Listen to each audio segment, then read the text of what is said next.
I'm not a lawyer, but did Brian Steele almost get caught slipping?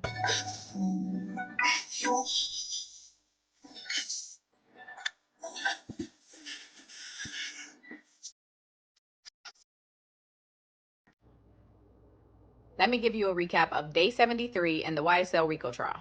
The day starts off with this moment. Mr. Botts, I heard your cell phone ring, so I guess you'll be buying sandwiches for all of your colleagues from Antoine's from Monday. I saw you walk out and I heard your phone go off. So it's either that or 10 days. So what do you want to do, sir? Whatever you say. All right, sandwiches for your colleagues on Monday, please. Okay, so Detective Dennis is still on the stand and Attorney Love is doing direct examination. She starts off playing one of Young Thug's songs in the courtroom and then asking Detective Dennis about some of the lyrics and people in that music video. And who is that person depicted at 28 seconds in? Jeffrey Williams. Rest on rent. Just might pull up on my side. All my diamonds black. This is Jimmy Winfrey, aka Pee Wee Roscoe, in the red hoodie. That's Diamante Kendrick, aka Yak Gotti. Jeffrey Williams, aka Young Thug, and that's Mr. Webb. I don't remember his first name. Pull up and pop at it nugget. He said that Lil Woody, aka Kenneth Copeland, will pull up and pop at your nugget, which shoot at your head.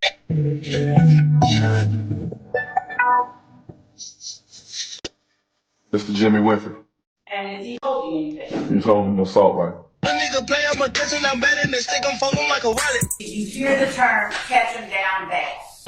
Catch him down bad is just like a inner city phrase for like if I'm looking for somebody or if I'm looking for an adversary and I finally catch him. Like I caught you not paying attention and I caught you down bad. Like you weren't prepared for what was coming to you or something like that. That's the day Jimmy Winfrey got out of prison. Looks like on the jet.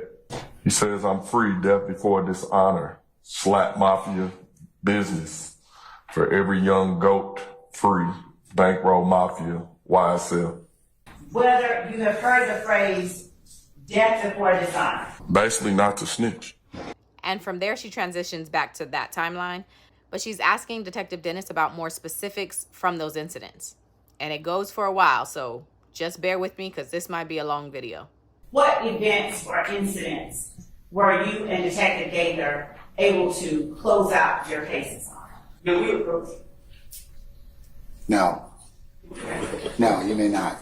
I'm gonna overrule your objection, sir. Tierra Jones was shot and killed in the end of September of 2015. The shooting where Tierra Jones was shot and killed, Shakoya Duncan, Tierra Jones, and Shannon Stillwell were in the vehicle. When speaking with Mr. Stillwell, did he tell you whether Tierra Jones was the intended target?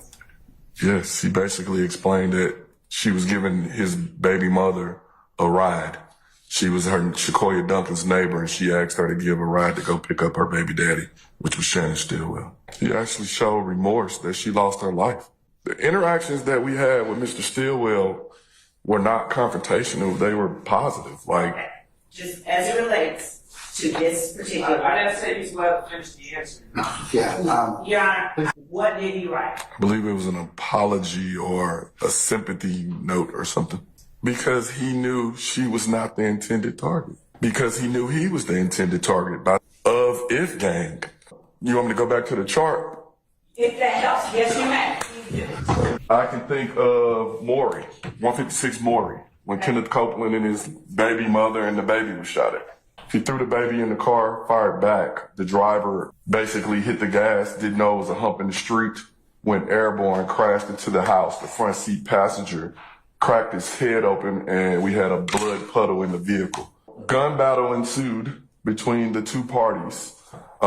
Subsequently, we did a canvass of the area the next day, and in the Herbie Kirby, we recovered a AR-15 with a bloody fingerprint on it. 4 IF gang members. And the January 26, 2015 shootings of Lucci's mama's house. We did not charge anybody, but through our investigation, when her house was getting shot up, when police arrived on scene, It was a black Charger sitting in the driveway. They were having a rolling shooting battle with another vehicle that was shooting at the house. IF gang and YSL. What about the January the 26th, 2015 incident? The victim was Kenneth Copeland and his brother. Kenneth Copeland was shot at as they exited the highway in his brother's vehicle. The firearm used to shoot Lucci's mother was recovered May 7th on a YSL member. What did you investigate as occurring at 1428 Adele Drive? 1428 Adele was shot up 46 times. What about the April 28, 1903 Drew Drive shooting? Same thing. House shot up, shell casings recovered. They were all sent through NIBIN, and it was determined that the same weapon was used. Were the persons convicted affiliated with either of the groups you've already talked to the jury about? YSL members. What happened on May 17, 2015? Lil Tick's grandmother's house got shot.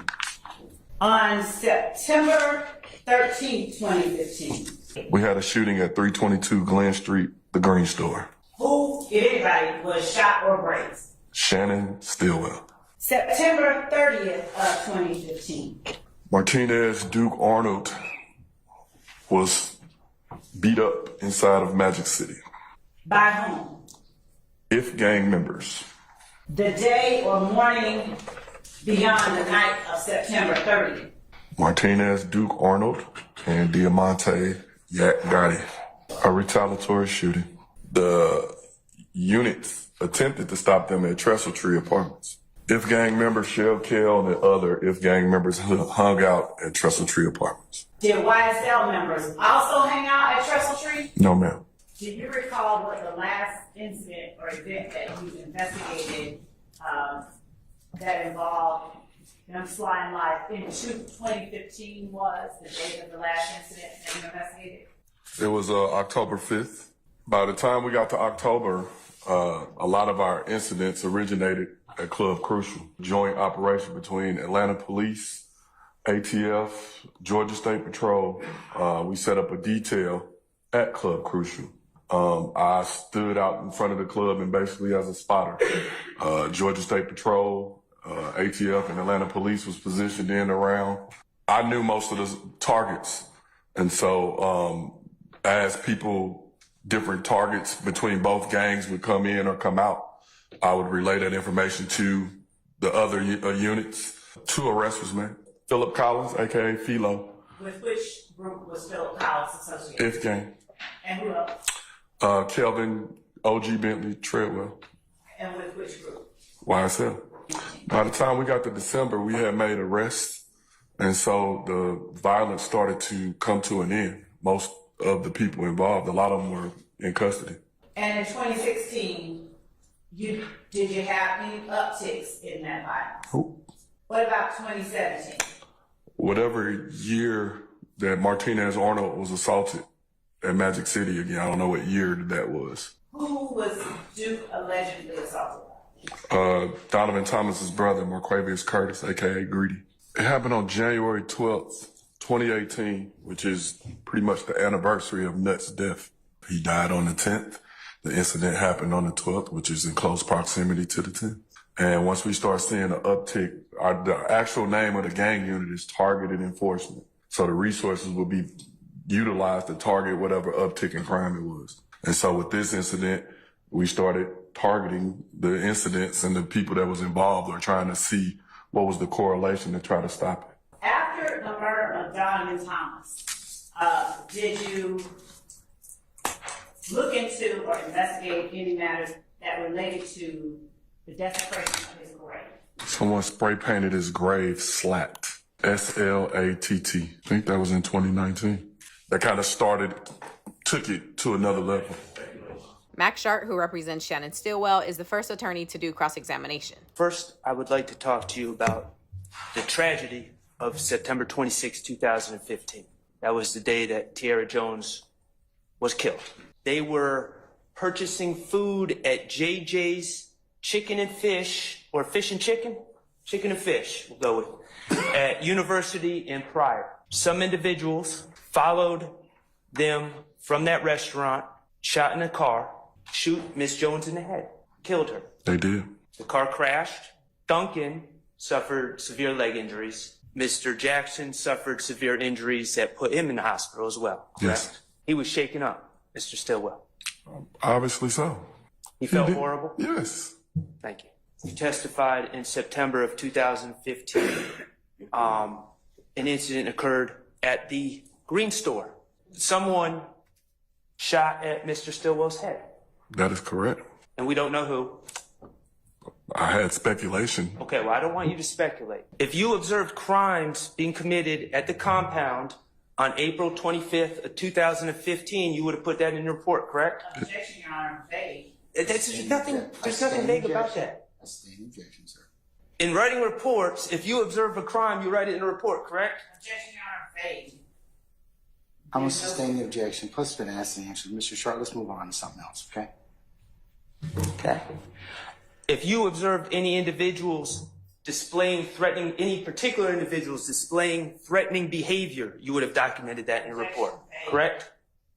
Objection, vague. I would like the answers. Well, I mean, it's not vague. I sustain the objection, sir. Okay. Are you understanding my questions? Judge, objection. Ladies and gentlemen, can I ask you to step outside for a second, please? That's me too. Yes, sir. Mr. Sharp, come up to the podium, please. Sir, Georgia law allows you to have a thorough and sifting cross-examination. What it doesn't allow you to do is to be rude and condescending to any witness. So if you do that again, I'm going to hold you in contempt. That's fine, Your Honor. Okay. All right. So as long as we understand one another. Yes, sir. Okay. And when I make a ruling, whatever you may disagree about, it's my ruling. Okay. So I am please, allowed to have a thorough and sifting cross-examination. you are, sir, but you cannot be rude and otherwise your conduct cannot be improper toward our witnesses. Okay. I wasn't directing anything towards the witness. I think he understands my question. Sir, I'm just telling you at this point in time, from what the court's observing and what you're doing, it's not proper. Okay. So just ask your questions. You can ask tough questions, but you've got to be mindful of your behavior. Respectfully, and I will be mindful of my behavior, but I'm not being allowed to ask questions because I'm getting Because I've sustained objection of vague. Sir, I'm sustaining the objection. You need to move on at that point in time. Was he disrespectful to you in any way? In all my interactions with Mr. Stillwell Jackson, he was never, when all my interactions with any of these guys, they were never disrespectful to me. And then Keith Adams gets up to do his cross. Am I familiar with Lil Wayne? You knew who he was? Yeah. All right. I think I heard you say you like his music. I listen to rap music. I like all rap music pretty much. Trap music, all kind of rap music, right? Correct. You knew who Jeffrey Williams was. I did. I listened to his music too. Knew him as Young Thug. I do. 2015, you know that he is a performing artist who's got some name notoriety in Atlanta and really nationwide and worldwide at that point. Most definitely. Halftime video that we saw earlier. In the video, there are individuals who are holding up what appears to be guns. Remember that? Yes. Do you know whether or not those are props or whether they're real guns? I do not. Do you know whether that's real money or whether that's props? I do not.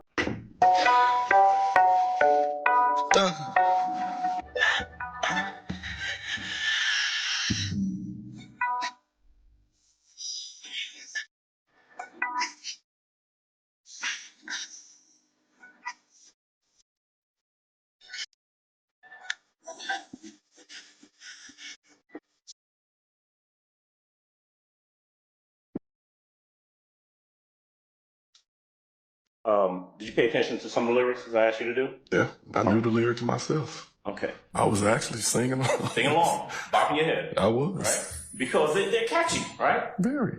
And there's a lot of wordplay in there. True? Objection, Your Honor. Because when in places where he says, I'm going to tear up this, I'm Willie B, you would recognize that as, remember Willie B from the Atlanta Zoo, the gorilla? I'm not from here. I don't even know what that meant. Okay, you don't know Willie B from Zoo Atlanta? I thought it was Willie Beeman from the movie, Jamie Foxx. There you go. Okay. Wait, that's what I thought too. You hear lyrics about, white like Justin Bieber. You recognize that as an artist who's engaging in wordplay. Possibly true. When he says, I'm like a fish in water, I mean, Jeffrey Williams ain't a fish, right? Correct. But when he also says, F with me, Lil Woody gonna come pop at your noggin, is that wordplay or is Lil Woody really gonna come pop at your noggin? Okay. Do you know whether or not Mr. Williams was the one who wrote those lyrics? I'm not sure, but I know Mr. Copeland, and I know that he might come pop at your noggin. It's art, but if you think you can pick something out of there and try and put it into a case, death before dishonor is also a widely used term, kind of like the unofficial motto of the Marines, isn't it? I wasn't a Marine, so I don't know. You don't know whether that term is used in other contexts as well? I don't. Okay, don't know whether it originated with samurais way back when? I do not. Okay. I specialize in gangs. Right. And in gang culture, it means to remain silent. Does it? To have death before dishonor. Does it? In my expertise, yes. That wasn't my question. I don't know it in any other context. Never heard it in any other context before. Relevance, objection, ask and answer. The timeline, the state's timeline starts in January of 2015, right? Correct. When I get to an incident that involves Kenneth Copeland, I want you to go ahead and stop me and let me put a sticky there so we can come back and talk about him, all right? The January 6th incident involved Kenneth Copeland, didn't it? Correct. January 12th, 2015 is a shooting that involves a relative of Kenneth Copeland, correct? Correct. January 13th, 2015 is a shooting that involves Kenneth Copeland's sister, correct? Correct. January 26th is an incident that involves Kenneth Copeland's brother, correct? That's correct. Right here, February 19th, right? February 19th is an incident where Kenneth Copeland is shot at on the Maury Avenue location, right? Yes, sir. And actually, before February 19th, you and Detective Gaither approached Kenneth Copeland and he pulled a gun on you? That is correct. But that certainly was Kenneth Copeland, right? That definitely was Kenneth Copeland. Okay. April 28th, Kenneth Copeland incident, and this is where he is at the Dunbar Rec Center with an assault rifle. Correct. That's all we got for Kenneth Copeland on this, right? I believe so. At that point, I think he was taking my custody. Okay. 6 things that we've identified Kenneth Copeland, right? Correct. At this point, they circle back to the Citgo incident. They also talk more about the Lil Wayne tour bus incident, but this video is long enough. So that's the end of day 73. Day 74 was a short day, and honestly, it was more of the same. Detective Dennis still on the stand. There's some recross, there's some redirect, there's some recross, there's some redirect, there's some yelling by the judge. You get the point. No court on Friday, so they'll be back next week. Also, check out my YouTube channel. I'm Not a Lawyer, but on YouTube, I have a podcast. Follow it. Join my Patreon if you want access to any of the docs that I use in my videos, lawsuits, things I may have not made a video about. GZ and Jeannie Mai, I got those. Join my Patreon.